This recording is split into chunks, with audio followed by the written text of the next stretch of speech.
गर्भवती ने कौन से फल खाने चाहिए, इसके बारे में काफी सारा कंफ्यूजन है। कोई बोलता है पपीता मत खाओ, गर्म होता है। सीताफल मत खाओ, ठंडा होता है। खाए तो क्या खाए, और फल खाना तो जरूरी है क्योंकि इसमें बहुत सारे विटामिन, मिनरल्स, एंटीऑक्सीडेंट्स होते हैं, काफी सारे फाइबर्स होते हैं और बहुत ज्यादा न्यूट्रिशन माँ और बेबी को मिलता है। इसीलिए फल खाना भी जरूरी है।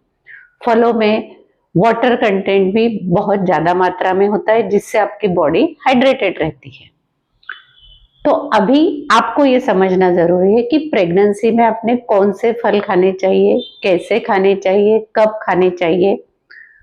ये अगर आप समझोगे और अच्छे से फल खाओगे तो ज्यादा से ज्यादा न्यूट्रिशन आपको मिलेगा। तो चलिए जान लेते हैं। नमस्कार, मैं हूं डॉक्टर संध्या साल्वे। गर्भ संस्कार के YouTube चैनल में आपका बहुत बहुत स्वागत। फल खाने के लिए मैं एक सिंपल फार्मूला आपको बताने वाली हूं। जो भी आप फ्रूट्स खा रहे हो, सीजनल खाओ, रीजनल खाओ, लेकिन ओरिजिनल खाओ। सीजनल फ्रूट्स यानी क्या?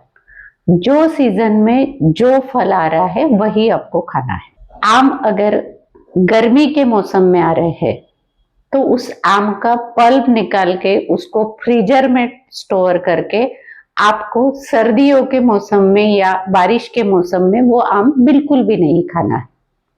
प्रकृति ने क्यों समर में आम बनाया है? क्योंकि उस सीजन की वो नीड होती है। वो सीजन में वो पचने के लिए, अपने शरीर को ज्यादा से ज्यादा बेनिफिट देने के लिए जरूरी होता है। इसीलिए वही सीजन में वो फल प्रकृति बनाती है। तो हमें प्रकृति के अगेंस्ट बिल्कुल भी नहीं जाना है। जो सीजन में जो फल आ रहा है वही सीजन में हमें वो उसे खाना है। ये हो गया पहला रूल, सीजनल खाना है। दूसरा खाना है रीजनल। आप कौन से रीजन में रहते हो, यानी कौन से एरिया में रहते हो और वहां के एरिया में कौन से फल होते हैं, वही फल वो रीजन में होंगे जो वहां के वेदर के लिए सुटेबल होंगे।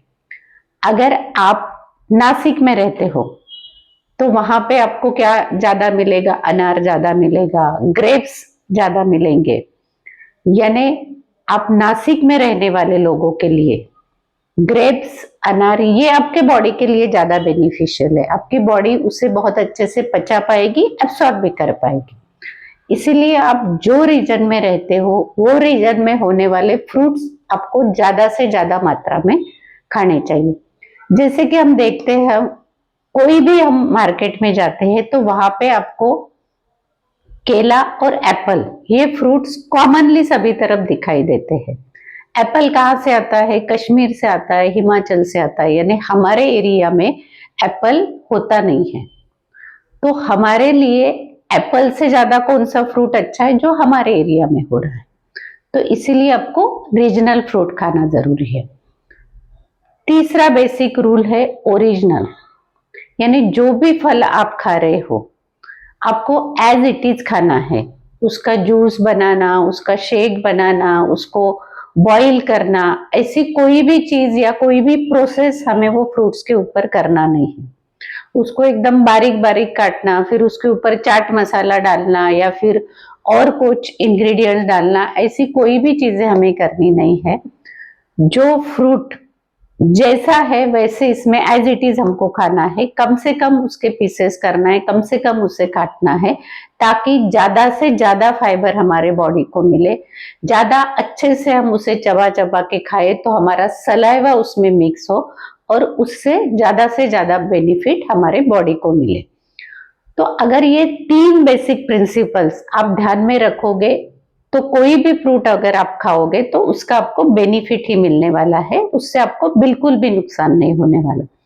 स्पेसिफिकली अगर आपको प्रेगनेंसी के बारे में विचार करना है तो प्रेगनेंसी में आपको पपाया और पाइनएप्पल, ये दो फ्रूट्स अवॉइड करने हैं। पपाया और पाइनएप्पल से आपको तकलीफ हो सकती है। अगर आपको कफ की शिकायत है तो आपको पेरू और सीताफल, ये दो फल अवॉइड करना है क्योंकि ये ठंडे होते हैं और जो लोग कफ प्रकृति के हैं, जिनको बार बार कफ होने की शिकायत है, उनमें ये खाने से कफ की मात्रा बढ़ सकती है, प्रवृत्ति बढ़ सकती है, इसलिए ये अवॉइड करना है।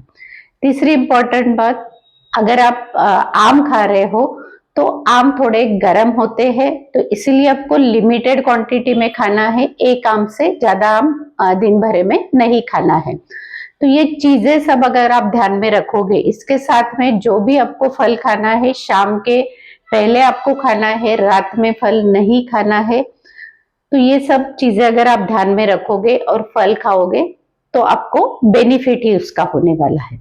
आपको ये जानकारी कैसे लगी कमेंट करके हमें जरूर बताइए। अच्छा लगा तो लाइक कीजिए, शेयर कीजिए और हमारे चैनल को सब्सक्राइब जरूर कीजिए।